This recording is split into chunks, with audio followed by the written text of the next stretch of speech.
Bonjour tout le monde et bienvenue dans cette 6e leçon de notre formation pour devenir un bitcoiner souverain. Je suis Roxy de Découvre Bitcoin et aujourd'hui nous allons explorer les blocs Explorer. C'est un petit peu un prolongement de la même pool de la leçon dernière, mais cette fois-ci on va aller plus en détail dans quelques, on va dire, statistiques du réseau Bitcoin et aller explorer le passé de cette fameuse blockchain et non pas le futur comme c'était la même pool. Attention, si vous tombez dans le terrier du Bitcoin, vous risquez de regagner votre liberté. Comme toujours, nous sommes sur notre nœud Umbrel, on va simplement se connecter. Nous allons aller dans Applications et cette fois-ci nous voulons BTC Explorer, donc dans le App Store, c'est le deuxième choix.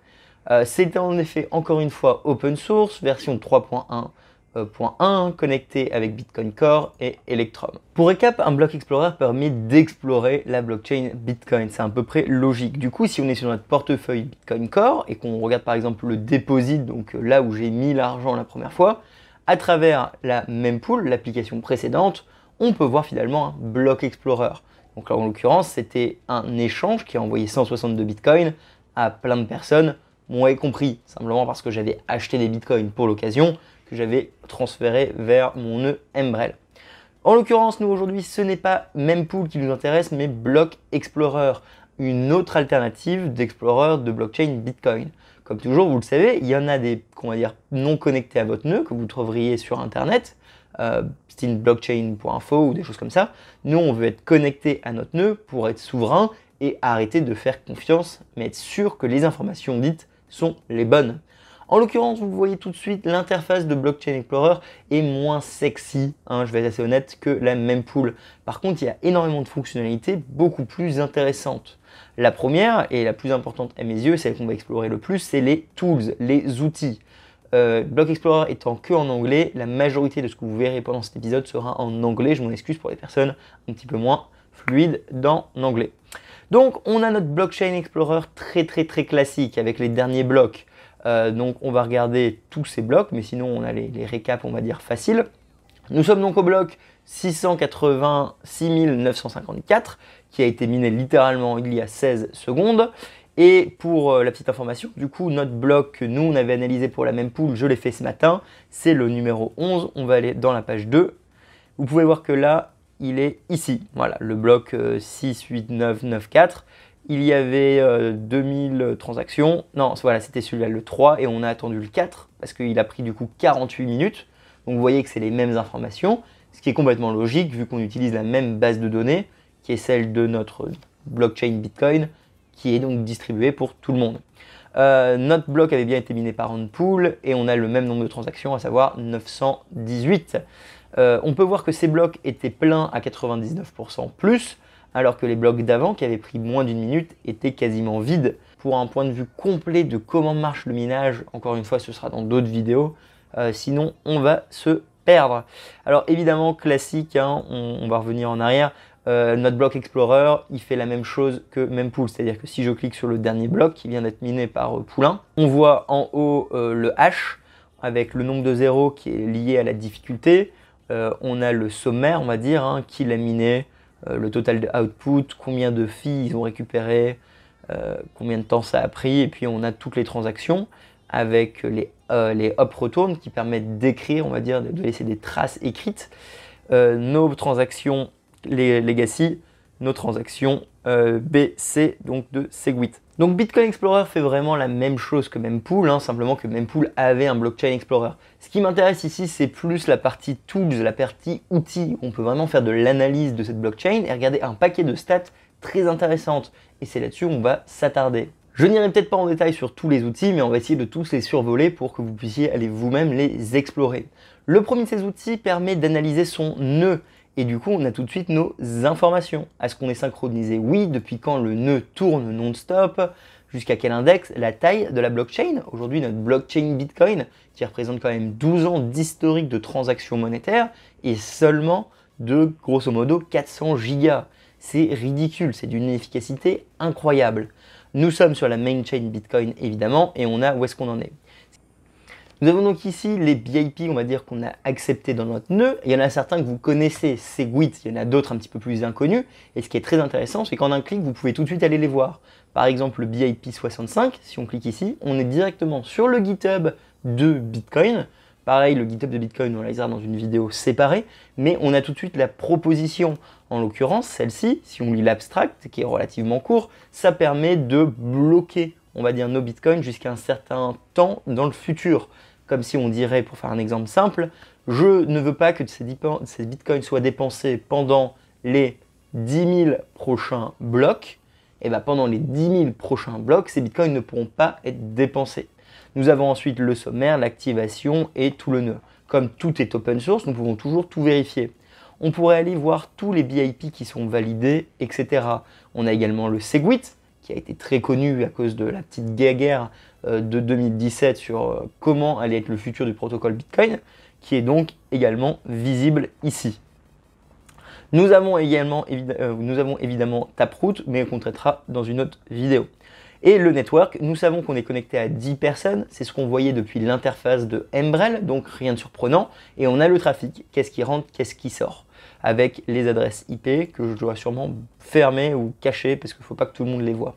Nous avons donc enfin des blocs stats. Alors j'ai mis 30 jours, ça a pris un petit moment pour charger, hein, donc je vous préviens, vous devriez sûrement faire 7 jours si vous voulez les chercher chez vous. Nous avons donc la moyenne des frais, évidemment, donc on peut voir un petit peu que ça suit la courbe logique, hein, qu'on avait discuté dans la vidéo précédente. Les frais maximum, quelqu'un a payé très très cher un bloc, on peut le voir, sinon c'est à peu près stable. Le total des frais, le minimum des transactions, maximum de transactions, le nombre de input-output, donc à chaque fois qu'il y a une transaction, on l'a vu, c'est quelque chose qui part vers quelque chose d'autre. Généralement, pour un truc basique, c'est un 1 vers 2, mais ça peut être n'importe quoi. Donc, regarder la différence peut être intéressant. La taille des transactions, le nombre de volumes, le nombre de blocs. On peut avoir tout ce qui va être Segwit pour voir un petit peu l'optimisation de ce BIP, ce qui peut permettre d'avoir, avec assez de recul, donc plusieurs années, comprendre si ça a vraiment été une réussite ou pas, comprendre si ça permet d'économiser de l'argent, comprendre si ça permet de gagner de la place dans la scalabilité de Bitcoin. En l'occurrence, on sait que oui, ça a marché. Le nombre de transactions, le nombre d'UTXO, qui sont finalement nos mini on va dire, transactions de Bitcoin. Les UTXO, c'est un peu plus complexe à expliquer. Et les timestamps. Donc, toutes ces stats, en fait, sont disponibles gratuitement parce qu'il suffit d'analyser tout l'Explorer, toute la base de données qu'on a sur notre disque dur. Et il y a des outils qui permettent ce genre de traitement. Donc ça peut être super utile si jamais vous voulez faire des modèles, si jamais vous voulez aller plus loin dans votre recherche, on va dire financière, pour vous assurer que Bitcoin fonctionne, si vous voulez avoir plus de conviction, si vous voulez vérifier qu'il y a une vraie adoption, au lieu de suivre bêtement les grosses news des médias, bah vous allez chercher vous-même les données sur votre nœud finalement. Et c'est ça toute l'importance d'être souverain. Outre les données de tous les blocs, on peut regarder les données par rapport à un bloc spécifiquement avec le bloc analyse. Donc il nous en propose tout de suite quelques-uns, sinon vous tapez le bloc que vous voulez étudier. Ce qui est rigolo avec le premier, 2009, hein, c'est le premier bloc de Satoshi, c'est peut-être intéressant de le voir une seule fois, donc vous l'avez. Sachez que d'ailleurs dans ce bloc-ci, les 50 bitcoins qui ont été minés, les premiers ont été burn, ça veut dire qu'ils ont été détruits à jamais pour faire un lancement honnête. Vu que Satoshi a lancé le premier, il a détruit ses 50 premiers bitcoins pour qu'après on ne dise pas qu'il ait pu avoir 50 bitcoins avant tout le monde.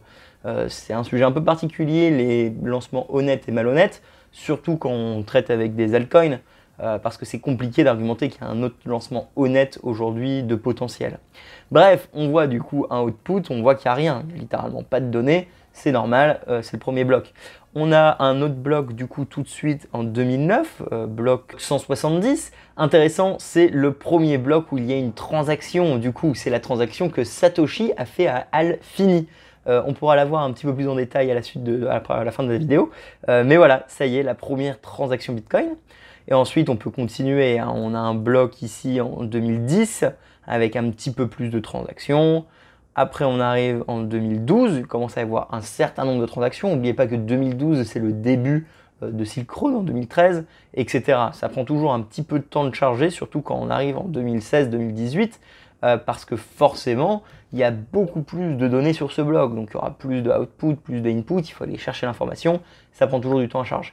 Le dernier bloc qu'on a voulu analyser, il date de 2016. On peut voir du coup sa taille, le nombre de transactions. Il est confirmé depuis 266 000 blocs. C'est énorme, c'est-à-dire que jamais cette transaction pourra être remise en arrière, évidemment. On a évidemment donc les transactions, les frais, etc.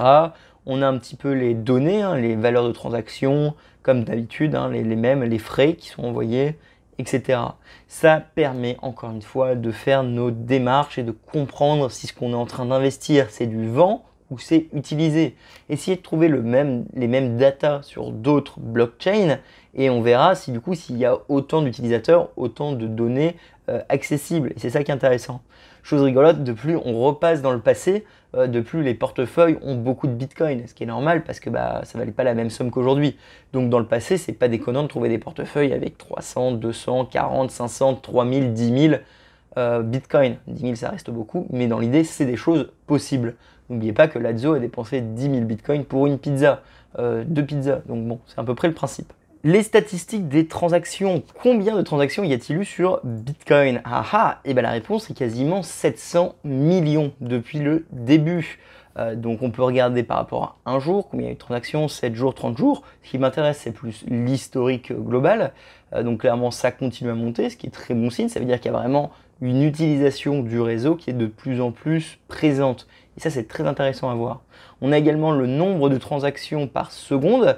Et là, il y a quelque chose de fort intéressant. On peut voir que récemment, depuis littéralement du coup un an ou quelque chose comme ça, quelques années, il a drastiquement baissé. Et je pense qu'on peut essayer d'extrapoler certaines raisons. Ça peut très bien être parce que les gens hodlent beaucoup plus, donc il y a moins de circulation des coins. On peut imaginer également parce que grâce à Lightning ou d'autres couches, toutes les microtransactions sont faites ailleurs, donc il n'y a plus autant d'intérêt. Comme le prix a explosé, les frais avec, forcément les gens ont moins font moins de transactions constamment. Un autre argument qu'on pourrait donner, c'est à cause des altcoins. Parce qu'il y a autant d'altcoins, finalement, le trafic et l'engouement part ailleurs. Donc forcément, il y a moins de transactions par seconde réalisées sur Bitcoin, parce que les gens vont sur d'autres alternatives. Peu importe, toutes ces données sont accessibles et doivent être analysées et utilisées par des personnes où leur métier consiste littéralement à analyser et créer des modèles.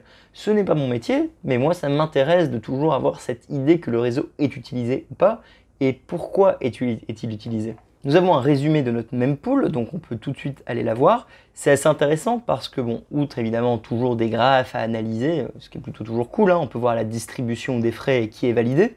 On peut voir également donc l'âge de cette distribution et on peut voir donc les transactions les plus vieilles, à savoir 0,2 jours, donc grosso modo de 2 heures, 3 heures on va dire. Ce qui est pas beaucoup et c'est complètement normal parce que souvenez-vous que ce matin même, la mempool a été vidée. Ce qui est quelque chose qui arrive rarement au bull market et qui n'était pas arrivé, bon elle est arrivée il y a quelques semaines, mais avant ça a passé plusieurs mois entiers sans que la mempool soit vidée. C'est pour ça qu'en fait toutes les transactions ont le même âge. Si par contre on était comme à l'époque avec une mempool très congestionnée et donc très saturée, on aurait des 3 jours, 7 jours, 10 jours, 3 semaines, etc. Parce que tant qu'elles ne sont pas purgées de la mempool et donc finalement annulées, elles resteront là. On peut voir également donc les plus grosses transactions qui sont arrivées. Et comme toujours, si on veut, en cliquant, on pourra analyser pour savoir qu'est-ce que c'est cette transaction. En haut de cette page, c'est peut-être important parce que la mempool, donc ce sont les transactions non validées. En l'occurrence, aujourd'hui, il y a quasiment 20 000 transactions non validées en attente d'être confirmées. Et donc du coup, ça nous fait quasiment 148 millions de Satoshi en frais, une moyenne de 7,21 Satoshi byte par frais. Voilà, c'est des petites données assez importantes et ça permet surtout de savoir combien vous êtes prêt à payer.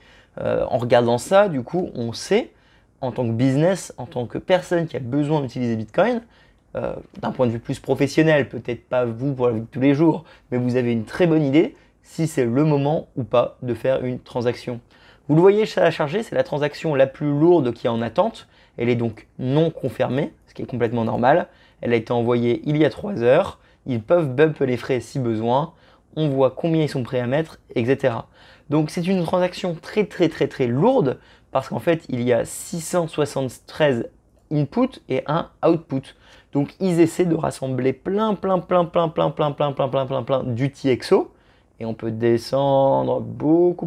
On va peut-être même descendre manuellement tellement qu'il y en a. Jusqu'à un UTXO. C'est-à-dire qu'ils sont en train de rassembler plein d'adresses individuelles avec une ligne qui représente un certain nombre de Satoshi vers une seule adresse, une seule ligne.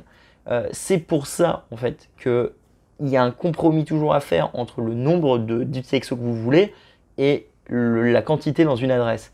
Le dollar cost average, c'est un exemple typique où vous serez concerné.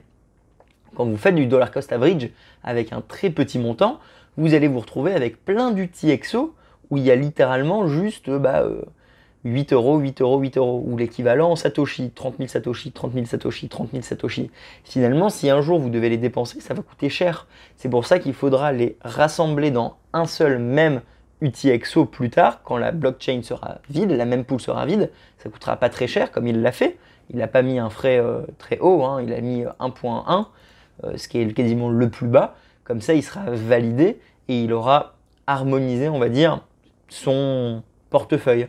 C'est des petites choses qui doivent être faites et qui demandent de l'apprentissage et du savoir. Même moi, je suis encore en train de les apprendre au fur et à mesure. Mais c'est très intéressant.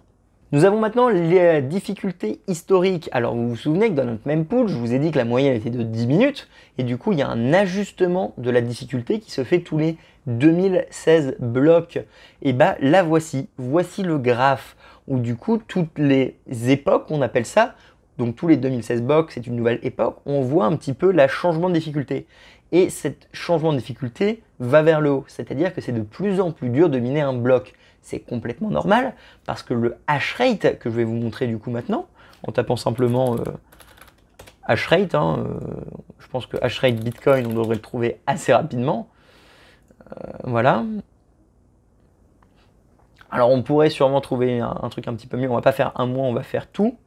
Voilà, le hash rate qu'on a ici, donc la quantité de travail et d'énergie et de calculation fait par nos machines A6 des mineurs est exponentiel, enfin il va de plus en plus haut. Et donc ça c'est naturel parce que forcément, de plus le prix monte, de plus il y a un intérêt à miner et du coup de plus il y a des gens qui minent. Pour justement continuer à avoir notre moyenne de 10 minutes, on l'a déjà vu, c'est grâce à l'ajustement de la difficulté qui se représente via ce graphe du coup. Donc voilà, c'est ça qui permet de garantir notre courbe monétaire de Bitcoin que vous connaissez avec les 21 millions. Donc c'est très intéressant. Avec les moyennes de difficulté, donc où ça monte, où ça descend, avec toujours à peu près, on va dire, une médium à 5%, grosso modo. Si on fait un trait ici, c'est 5%, ce serait notre moyenne. Donc des fois, on a des ajustements à 20% et des fois à moins 20%. Vous le voyez, quand le prix est volatile, cette même difficulté devient très volatile parce que beaucoup de gens se mettent à miner, beaucoup de gens arrêtent de miner, beaucoup de gens achètent des machines, revendent des machines. Donc là, on a littéralement eu récemment un énorme pic à plus 20%, moins 20%. Ce n'est pas extraordinaire, vous le voyez, c'est quelque chose qui était déjà là dans le passé. Alors ça arrive rarement, mais ça n'empêche que c'est pas quelque chose où il faut commencer à vendre tous ces bitcoins parce qu'on panique. Non, quand on regarde l'historique, on se rend compte qu'on est dans les normes. C'est complètement normal. On pourrait même dire qu'il y a une décroissance progressive où finalement, ce changement de difficulté est de moins en moins violent. À l'époque, on avait des changements à 100%, on avait des changements à moins 20%, à plus 40%. Aujourd'hui, c'est plus le cas. On a atteint un plateau de stabilité et la volatilité de Bitcoin dans tous les métriques qu'on pourrait analyser comme on l'a fait aujourd'hui ou d'autres qu'on fera peut-être dans le futur vont vers une stabilité. Parce que de plus le protocole est utilisé, de plus il est stable, de plus il y a d'acteurs, de plus finalement tout va être harmonisé vers du calme. Et comme tout est prévisible, et finalement on n'a pas de surprise. Aujourd'hui, personne ne serait surpris de l'impression monétaire de Bitcoin. Donc les mineurs qui se mettent à miner savent exactement à quoi ils s'attendent. Ils ne sont pas en train d'espérer que demain, Ethereum, comme Ethereum, ils ne sont pas en train d'espérer demain que, hop, la quantité d'impression monétaire d'Ethereum change. Je vous ai déjà montré le graphe et je vais le remettre. La différence entre Bitcoin et Ethereum, c'est justement que Bitcoin est prévisible, alors que Ethereum ou d'autres crypto-monnaies, ce n'est pas aussi prévisible. Parce que pour le changer, des développeurs peuvent le faire.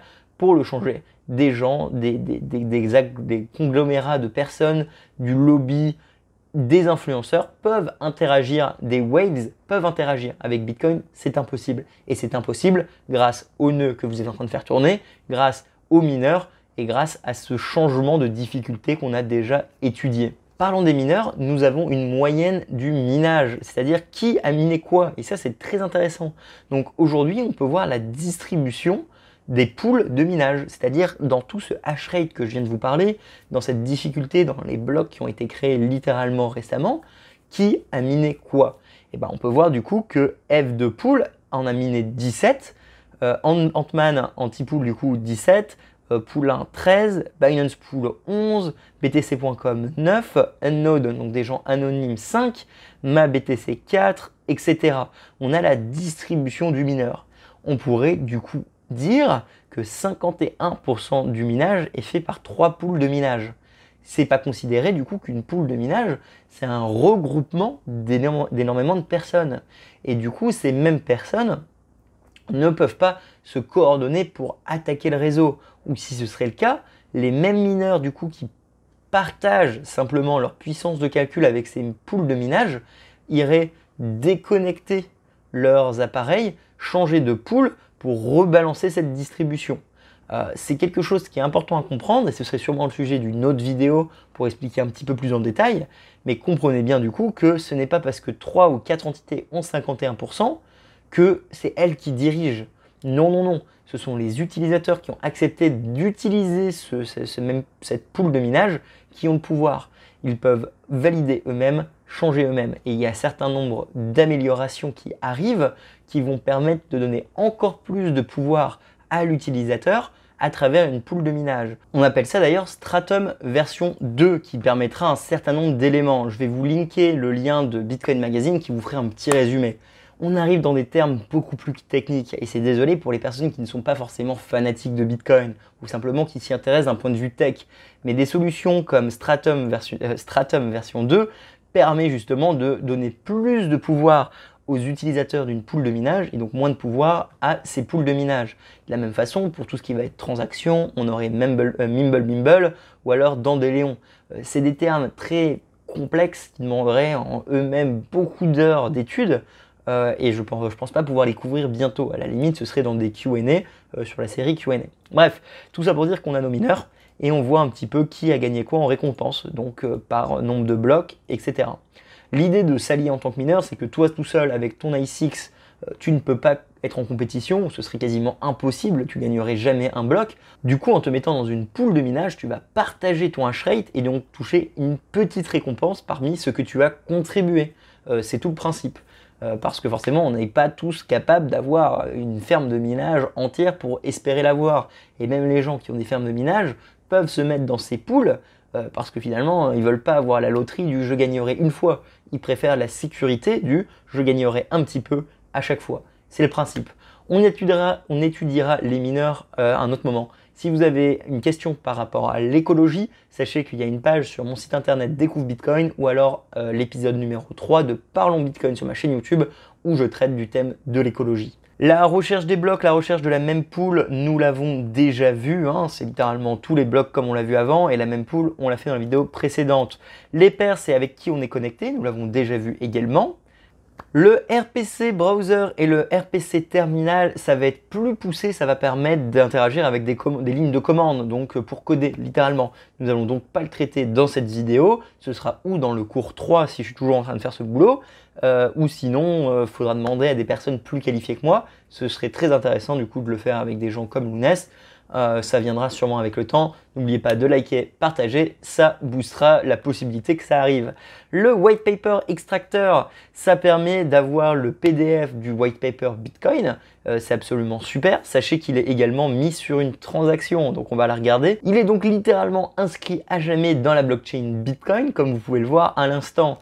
Donc c'était le bloc 2030 et 9 pour être exact. Et en fait, ce qui s'est passé, c'est qu'il y a la donnée qui permet d'être extrait et qui permet de recréer le white paper. Sinon, je viens de le télécharger dans mon historique. Si jamais vous n'avez jamais vu le white paper, sachez qu'il ressemble à ça. C'est un document de 9 pages en noir et blanc, tout bête, avec quelques dessins, et c'est absolument passionnant. C'est ceci qui fait littéralement la révolution qu'on est tous en train de vivre. Je le traiterai dans une autre vidéo, hein. Je l'analyserai peut-être avec vous si vous voulez ou avec quelqu'un. On regardera peut-être passage par passage pour essayer de dire en langage français, hein, même si je suis pas très bon en français, je peux réussir à vous le décrire. Mais si vous voulez la voir, le lire par vous-même, allez-y. C'est très facile à lire, enfin pas très facile, mais c'est lisible, c'est compréhensible. On comprend le principe des minages, on comprend le principe du bloc, on comprend le principe d'un Merkle tree, on comprend la logique de pourquoi est-ce qu'on ne peut pas attaquer ce réseau.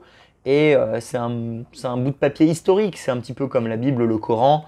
C'est quelque chose qu'il faut lire, l'indépendance, le décret de l'indépendance américain si vous voulez, peu importe. C'est des documents qui sont importants et qu'on devrait tous avoir lu un jour ou un autre, simplement pour nous donner une idée de ce que représente l'histoire humaine, tout simplement. Le dernier outil plutôt marrant, c'est Bitcoin Fun. C'est en fait pour chercher plein de secrets dans la blockchain Bitcoin.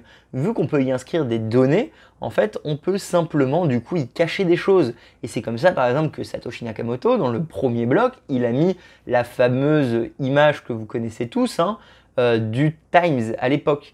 C'est comme ça qu'on sait un petit peu déjà la date et dire que ça ne pouvait pas être avant, parce que avant ce document n'existait pas littéralement, c'est ça qui est très intéressant, et ça met également un point de vue, on va dire, un petit peu politique, parce que le Times, au moment où c'est marqué Chancellor on break of second bailout, c'est littéralement dire que les banques ont encore merdé, et que c'est encore les États qui font du bailout, réimprimer de l'argent pour sauver les mauvais acteurs de notre économie. En l'occurrence, des banques qui étaient trop en levier en 2008 par rapport à la bulle des subprimes, etc. On traitera toutes les crises financières dans un autre cours dédié à l'économie et aux crises financières. Mais pareil, ça viendra dans plusieurs années, les amis. J'espère continuer ce travail jusqu'à là. Bref, du coup, ça a été caché à travers le Genesis block, hein, qu'on peut étudier évidemment. Donc, il y a l'information ici du bloc qui peut donc être retransmis en visuel ou alors être analysé. Et c'est comme ça que ça se passe. Bitcoin Fun, je ne vais pas tous pouvoir les faire, sinon la vidéo durerait trop longtemps, mais je peux en citer quelques-uns du coup.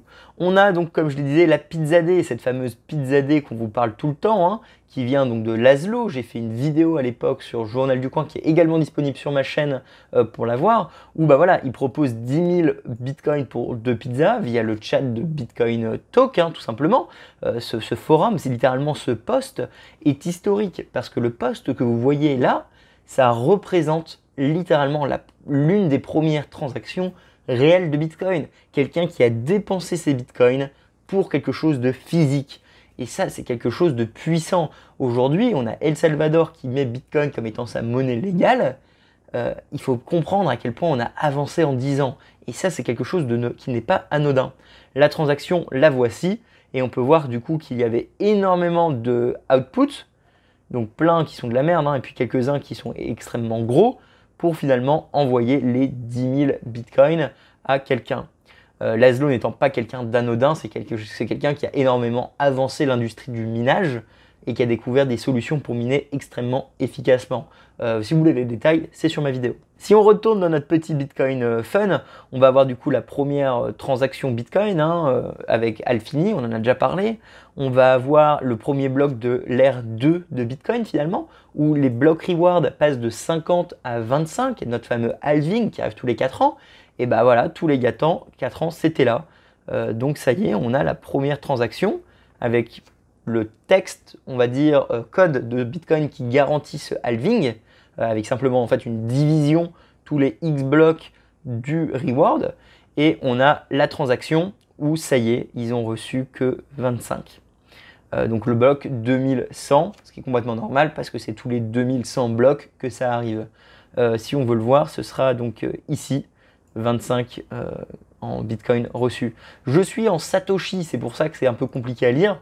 Je vais me mettre en Bitcoin pour vous. On va refresh. Et nous l'avons donc en Bitcoin, 25 Bitcoin. D'ailleurs, pendant toute la vidéo, je viens de réaliser que j'étais en Satoshi. J'espère que ça ne va pas trop perturber. N'oublions jamais qu'un Bitcoin et un Satoshi, c'est kiff-kiff. Sauf qu'il y a 8 zéros en plus. Mais dans l'idée, ça reste la même monnaie. Ça ne change pas grand-chose. Donc Bitcoin Fun, voilà, on peut aller plus loin. On peut voir la première fois où il y a eu des bugs, la première transaction Segwit. On a des gens qui ont mis les titres de Star Wars, on a des gens qui ont mis littéralement le premier tweet de Elon Musk, donc in retrospect, it was inevitable. Donc littéralement son tweet qui grosso modo, insinue que ça y est, il est devenu bitcoiner, ou du moins il a compris l'intérêt de cette technologie. Suite à ça, il en a acheté énormément. Tesla s'est mis à l'accepter pour vendre ses voitures, etc. Alors aujourd'hui, quand je fais cette vidéo, ok, il a renversé sa veste, on va dire, il a changé sa veste, toujours du bon côté, ça reste à voir. Mais il n'empêche que c'était historique comme tweet, parce que ça y est, ça montre que l'homme le plus riche du monde, très adolé, on va dire, de la masse, se met à comprendre ce qu'était Bitcoin. Voilà, et donc je vous laisse l'exprimer, je vous laisserai l'explorer vous-même. Le dernier étant que ça y est, Biden veut un plan de 2 trilliards pour relancer l'économie. Aujourd'hui, ce n'est pas à jour, mais je sais que quelqu'un a déjà mis sur la blockchain Bitcoin le fait que El Salvador fasse que Bitcoin soit une monnaie à cours légal là-bas. Donc finalement, il ne faut jamais oublier que Bitcoin, on peut écrire du texte. Pour le faire, pour avoir un petit exercice, on va dire, pratique, on le fera à travers le cours, vous inquiétez pas. Donc un moment dans le cours, on écrira quelque chose qu'on ira inscrire à jamais dans notre blockchain Bitcoin. Ça prendra juste, ça arrivera un petit peu après dans le cours. Donc sachez que voilà, Bitcoin, c'est quelque chose de très particulier. Comme vous l'avez vu, il y a beaucoup de données, beaucoup de data, c'est pas forcément évident, on peut y cacher des secrets finalement. Il y a des demandes en mariage qui ont été mises sur Bitcoin, des gens qui ont eu leur premier enfant. Cette marque de naissance a été inscrite sur Bitcoin. Souvent on parle de smart contract pour remplacer l'industrie des notaires, des vendeurs en biens immobiliers, parce que finalement cette vente peut être inscrite sur Bitcoin. En effet, c'est le cas. Après, il y a toujours des nuances, c'est pas parce que c'est sur Bitcoin que la loi le valide. Certains pays oui, certains pays non. N'oubliez pas que finalement on met un pistolet sur votre tête, on se demande bien à qui appartient le bien. En tout cas, merci beaucoup à vous de continuer à soutenir ce projet. J'espère que le cours vous plaît. Nous avons fini la partie donc des explorateurs. Nous avons regardé ce qu'était la mempool, là où les transactions sont en attente. Nous avons regardé ce qu'était un block explorer. Nous sommes allés dans le passé de cet historique. Il y aura peut-être encore une vidéo où on ira peut-être voir des visuels de cette blockchain parce que c'est intéressant. Maintenant qu'on a les données, on peut aller les visualiser de façon très ingénieuse et il y a peut-être une vidéo sympa à faire. En tout cas, dans la prochaine vidéo, nous allons connecter nos portefeuilles à notre nœud. Comme ça, lorsqu'on veut envoyer une transaction, elle sera faite à travers notre nœud. Vous avez bien compris le principe maintenant, hein. Vous avez vu que les transactions étaient là, vous avez vu qu'ils étaient là avant et après d'être validés. Pour que ça soit comme ça, pour garantir que l'argent qu'on a reçu est bien reçu, pour garantir l'argent qu'on a envoyé a bien été envoyé, on doit connecter simplement notre portefeuille, mobile ou hardware, à notre nœud. Ça permet de couper tous les intermédiaires et regagner de la souveraineté. C'est très important, donc ça va être le sujet de la prochaine vidéo. J'espère que le cours vous plaît. N'oubliez pas de liker, partager sur YouTube, mettez-le, montrez-le à vos amis. Dites-leur, allez, on y va, on apprend ce que c'est Bitcoin. Si jamais j'ai dit des erreurs, n'hésitez pas à le mettre dans les commentaires, on pourra rectifier. Je vous dis à la semaine prochaine, je suis Roxy. Merci beaucoup à vous, salut! Grâce à Bitcoin, vous avez regagné de la souveraineté financière. Désormais, allez plus loin. Faites tourner votre nœud et devenez votre propre banque. Contribuez au réseau et arrêtez de faire confiance. Devenez Bitcoin.